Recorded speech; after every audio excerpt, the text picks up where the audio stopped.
На сайте сочинского городского интернет-портала «Сочи-24» появляются статьи об Абхазии в искаженном виде, которые не соответствуют действительности.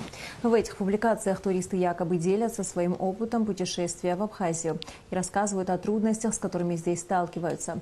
К примеру, в одной из статей говорится о языковом барьере, что осложнило общение туриста с местными жителями, так как граждане республики владеют лишь абхазскими и грузинским языками.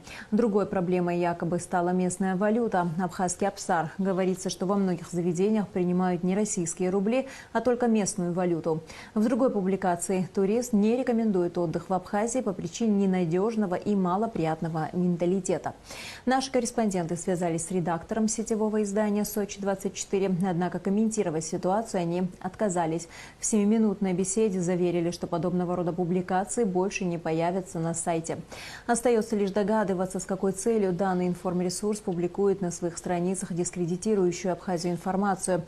Мы будем и далее отслеживать публикации на сайте сочинского городского интернет-портала.